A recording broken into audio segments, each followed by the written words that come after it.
Graça, misericórdia e paz da parte de Deus Pai e de Cristo Jesus, nosso Senhor. Amém? Bom, irmãos, hoje eu senti no coração de contar o meu testemunho para vocês e para vocês entenderem um pouco de quem sou eu e de quem eu era. Meu nome é Magda da Silva Arceles Bueno. Nasci dia 12 de 3 de 1994 na cidade de Cascavel, Paraná. Tenho 25 anos, sou casada com Elito Bueno Arceles, moro em Cascavel, Paraná e confesso que Jesus é o Filho de Deus. Está escrito em 1 João, capítulo 4, versículo 15. Se alguém confessa publicamente que Jesus é o Filho de Deus, Deus permanece nele e ele em Deus. Irmãos, vai ter um pouquinho de barulho de carro por causa da rua ali, tá? Não tem como eu fechar a porta. Em outras palavras, sou crente.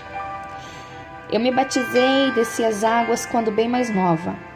Não me lembro a idade, nem me lembro o nome da igreja. Mas aproximadamente eu tinha de 12 a 13 anos. Me lembro bem que eu amava ir numa igreja que ficava de 3 a 4 quadras aqui para cima da minha casa. Amava louvar, amava ajudar aquela igreja e amava dançar no grupo de coreografia. A gente fazia teatros dentro da igreja. Hoje eu sei que dança e teatro Deus não se agrada, né, irmãos? Mas naquela época eu não sabia. Até que um dia o pastor, que era uma bênção, muito querido e muito usado por Deus. Não só ele, mas a sua esposa também. Ele traiu a sua esposa com a nossa líder de coreografia, que também era casada e ela tinha uma criancinha pequena, uma menininha. E ela também era um amor de pessoa. E eu amava muito ela. Até hoje eu sinto saudade porque nunca mais a vi. Foi um escândalo na igreja. A igreja foi dividida. Deus já tinha revelado por divina revelação em sonhos para minha mãe que os dois já estavam de caso dentro da igreja, né, irmãos? A igreja mudou de local, foram para outro bairro, um bairro chamado Santa Cruz, não muito perto do meu bairro. E como eu não sou rica, né, irmãos? Eu sou pobre e nós não tínhamos condição de abastecer o carro para ir nessa igreja. Aí, como a gente gostava muito daquela igreja, a gente se esfriou. Em vez de a gente buscar outra igreja para a gente congregar, a gente se esfriou na fé e acabamos desviando. A minha situação ficou muito pior do que antes. Meu caráter foi se transformando do bem para o mal. Virei uma outra menina. Comecei a beber, coisa que antes eu odiava. Comecei a passar maquiagem, coisa que eu não gostava, nem me importava com isso. Eu odiava batom, irmãos. E depois eu não sabia sair até na esquina no mercado sem passar batom. Comecei a usar roupas sensuais e curtas. Cortei o cabelo, alisei. Comecei a pintar de preto azulado. Meu cabelo já é preto, mas eu gostava de mais azulado ainda. Quando eu fui batizar, eu tinha um piercing no meu umbigo. E ninguém pediu, nem o pastor falou, né? E o Espírito Santo me tocou e eu tirei sozinha em casa. Até nessa época também a minha irmã se batizou e ela tinha piercing no nariz, irmãos. E eu falei assim pra ela: você tira esse piercing do seu nariz, senão vai apodrecer e vai cair teu nariz. O inimigo vai permitir, Deus vai permitir o inimigo tocar no teu nariz, vai apodrecer. Meio que ameacei ela, né? E ela tirou com muito carinho, porque ela também tava com muita sede de buscar a Deus, né? Também se batizou. E depois que eu saí da igreja, eu furei a orelha, não tinha orelha furada, né? Antes de batizar, e depois eu batizei e Quando eu acabei se desviando, eu fiz 3 furos de um lado e 2 furos do outro. Só não coloquei aquele transversal, sabe, irmãos? Porque eu não tive tempo. Não tinha dinheiro e coragem também, mas eu tinha muita vontade de colocar aquele transversal. Coloquei piercing no nariz, coloquei piercing no umbigo de novo, né?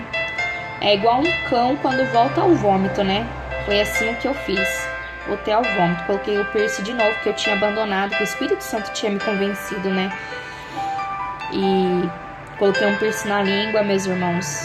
Lembro até hoje. E Deus usou o meu pai para fazer eu abandonar esse piercing, para tirar esse piercing da língua, porque ele falou que isso era coisa do mundo. E meu pai nem era crente, bebia, escutava a música do mundo e tudo mais. E comecei a deixar as unhas da mão crescer, sabe? Para pintar, coisa que eu não fazia. E eu amava, irmãos, eu amava esmalte vermelho. Traduzindo, né? Virei escrava do meu corpo. Sempre psicopata, cuidando para não engordar. Eu lembro de uma situação, irmãos, que se perguntar para as amigas que eu tinha nessa época, até um chiclete, quando eu mascava, eu cuspia o açúcar no chão, ia mascando, cuspindo açúcar, até sair todo o açúcar para mim mascar o chiclete, que eu gostava muito de chiclete. Muitas coisas eu fiz, irmãos, que eu não gosto nem de comentar. Em algumas igrejas que eu já preguei, eu contei, porque o Espírito Santo tocou no meu coração de contar o que eu fazia para não engordar após comer. O que eu fazia era algo terrível, irmãos. Eu era muito escrava do meu corpo, se tornei muito escrava. Eu venerava o meu corpo. Sempre fui muito magrinha mesmo, assim, irmãos. E eu olhava no espelho e me sentia gorda.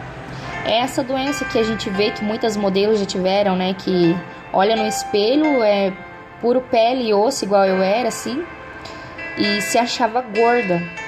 E eu tinha esse problema. E esse problema é espiritual, né, irmãos? Eu tinha uma vida sentimental que era destruída. Quando alguém começava a gostar de mim, eu parava de gostar da pessoa. E quando eu começava a gostar de uma pessoa, ela parava de gostar de mim. Sempre assim. Depois eu fui revelada que tinha uma irmã que nem me conhecia, orou por telefone pra mim, através de uma amiga minha que era crente. Falou: irmã Magda, eu vou ligar pra uma irmã da igreja. E essa irmã, ela é muito usada na revelação, ela vai orar por você. E ela entrega a revelação por telefone, se Deus revelar. Falei: amém, liga então. E ela ligou e essa irmã começou a orar por mim. E ela falou: irmã, eu vejo que tem uma maldição hereditária na tua vida de 4ª geração. Eu vejo a tua vida sentimental como uma escada. Toda vez que você tá subindo, que você acha que vai chegar no topo, você cai. Ela falou: mas Deus está repreendendo essa maldição em nome de Jesus Cristo, e Deus vai preparar uma pessoa para você, e você vai ser muito feliz. Deus está colocando por terra essa maldição. E hoje eu entendo, né, irmãos? E por aí foi. Sofri muito, né, na vida sentimental. Hoje eu sei que eu sofri muito por estar em desobediência à palavra de Deus, em todos os sentidos. Até que depois de aproximadamente 7 a 8 anos longe dos caminhos do Senhor, fazendo o que eu bem queria da minha vida, se vestindo como eu queria, se arrumando como eu queria, falando o que eu queria, agindo como eu queria, pensando o que queria, ficando com quem eu queria, indo aonde eu queria. Irmãos, e Deus estava me guardando e a minha família, porque eu lembro também, irmãos, que um dia eu ia para uma festa, uma balada que tem aqui em Cascavel, hoje não tem mais, uma discoteca, na época chamada Divine. A minha mãe e meu pai não deixavam eu sozinha, eles iam junto. Eu gostava muito de funk, música eletrônica. Olha o sonho que eu tinha, queria ser DJ. Deus tenha misericórdia de mim e teve, aleluia. Porque graças a Deus hoje eu não sinto vontade nenhuma em escutar essas músicas mundanas, mas eu amava música eletrônica, funk eletrônico. Queria ser DJ, tinha um desejo muito grande, o inimigo colocava esse desejo de ser DJ, irmãos.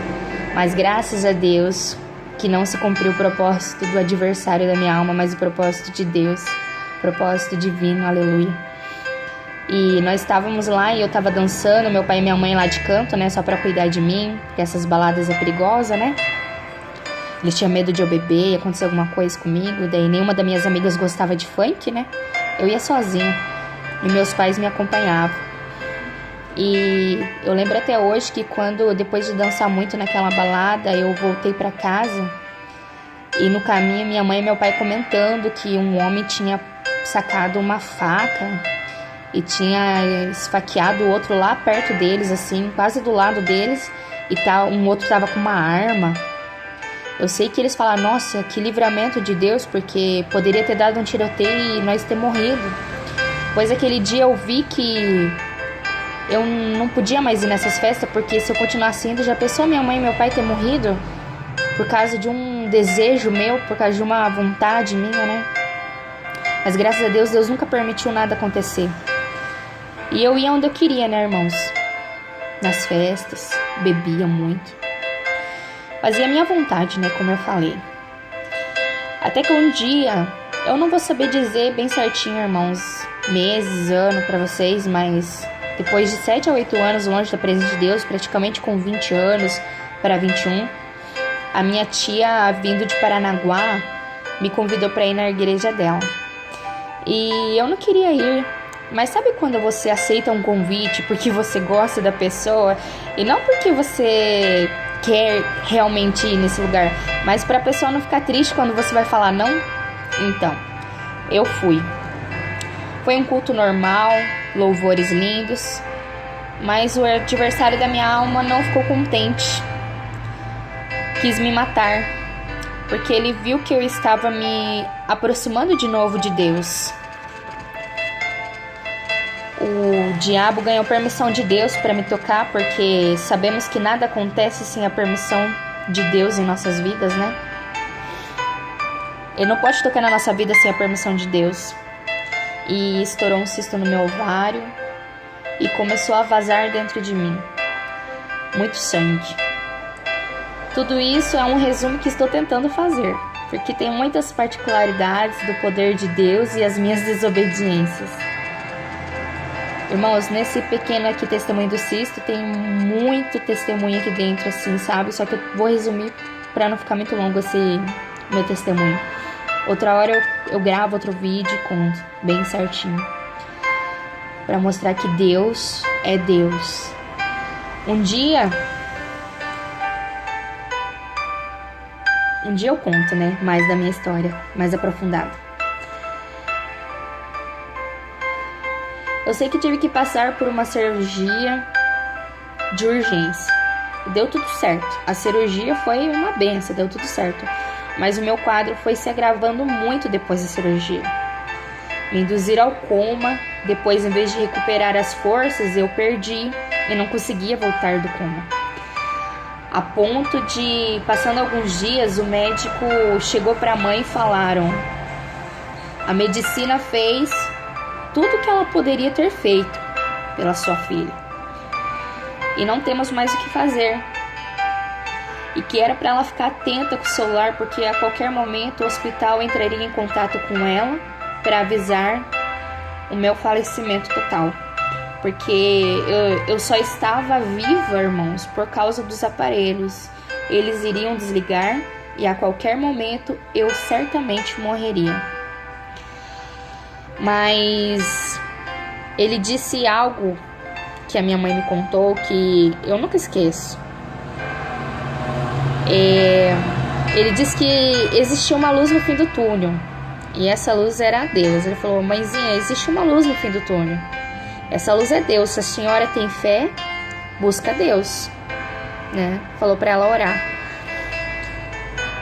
Toda a minha família e conhecidos já estavam orando por mim, mas ela guardou essas palavras do médico no coração dela, chegou em casa e abriu uma corrente de oração de 3 dias. Juntou meus familiares, amigos, vizinhos, irmãos das igrejas, colegas de trabalho. Muitas pessoas oraram por mim. Minha mãe relatou para mim que no 3º dia da corrente de oração, numa escala de 0 a 10% de melhora que os médicos têm, eu fui do 0 para 80% de melhora. Minha mãe relata que ela se jogou, no dia da oração, com a cara no chão em casa e se humilhou para Deus com o rosto no pó, igual diz ela. Orou com as palavras dela, que agora não lembro certinho, mas ela disse também nessa oração que ela queria viver, provar do mesmo milagre de Lázaro que Jesus o ressuscitou. E mais algumas palavras que eu não lembro, e ela provou desse milagre. Resumindo, irmãos, eu sou um milagre de Deus. Porque depois os médicos descobriram o porquê eu não tinha melhorado. Por que eu não tinha melhoras? E o meu quadro só piorava. O aparelho que eu estava lá na UTI, que estava servindo de suporte para minha vida, ele estava estragado. Para a glória de Deus, irmãos. Naquela UTI, durante 17 dias de extremo sofrimento para minha família e eu em coma. Só a minha mãe chegando e os médicos falando, os rins abriram falência, tal órgão abriu falência. Cada dia que ela chegava era uma notícia pior, o quadro só piorava. E esse sofrimento foi muito grande para minha família. Minha família inteira se colocou nos pés do Senhor. Muitos aceitaram Jesus, conhecidos, através da minha vida. Oraram por mim. Pessoas de outras religiões oraram por mim.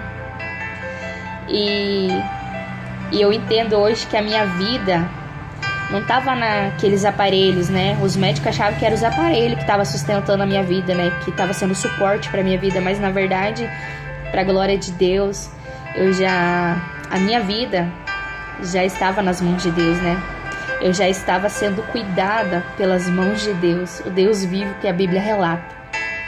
Ele não está morto, irmãos, ele está vivo. Aleluia, Jesus. Glória a Deus, aleluia, Jesus. Santo é teu nome, Jesus. Eu quero com toda alegria, irmãos, e satisfação em servir a Cristo, contar muitos testemunhos, experiências e pregar a verdade, a sã doutrina nesse canal. Porque infelizmente nos dias de hoje é raro encontrar uma igreja que o pastor dá a liberdade para o Espírito Santo falar. Porque algumas igrejas, não todas, irmãos, os pastores já dizem que a igreja é deles. Eles falam, na minha igreja não pode pregar isso, na minha igreja não pode falar sobre santidade, fulano não vai subir no meu altar. A igreja é deles, o altar é deles, não é de Deus. Eles não dão mais a glória para Deus. Deus tem a misericórdia deles e ajude eles a ver aonde eles estão errando e se consertar com Deus, meus irmãos. Oremos por eles.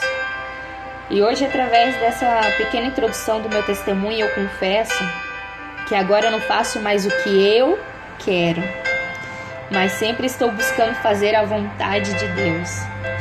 Porque pecador todos nós somos, mas existe uma diferença entre o pecador que se arrepende de ser tão pecador e busca ouvir a voz de Deus e muda, Se converte sua maneira de viver por completo, no corpo, na alma, no espírito e entendimento. E já o que se considera pecador e não faz nada para mudar isso, não se converte e continua na mesma vida de pecados, porque o pecado, irmãos, aparentemente e momentaneamente é bom para nós, é prazeroso, mas o fim do pecado é a morte.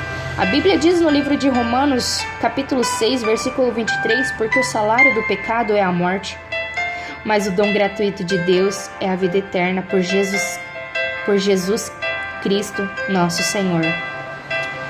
Por isso, eu sendo muito pecadora, eu descobri pela palavra que eu fui muito perdoada naquela cruz de Jesus. E eu escolhi trocar as minhas culpas pelo perdão de Jesus. E troquei os meus pecados pela salvação da minha alma. Você também. Não fique se culpando pelos seus pecados cometidos no passado ou que você ainda está cometendo. Troque sua culpa pelo perdão. Na Bíblia está escrito em Mateus, capítulo 9, versículo 6: Entretanto, para que saibais que o Filho do Homem tem na terra autoridade para perdoar pecados, disse então ao paralítico: Levanta-te e toma a sua cama e vai para a tua casa. Levantando-se o homem, partiu para a sua casa. Olha que lindo! Jesus tem todo o poder para perdoar qualquer tipo de pecado. Aleluia, Jesus. Seja qual for o seu pecado, meu irmão, minha irmã, vocês que estão me ouvindo, que chegou através do Espírito Santo de Deus esse vídeo até você. Tá certo que eu não coloquei a minha face aí, né? Mas mais pra frente eu vou gravar alguns pra vocês me verem.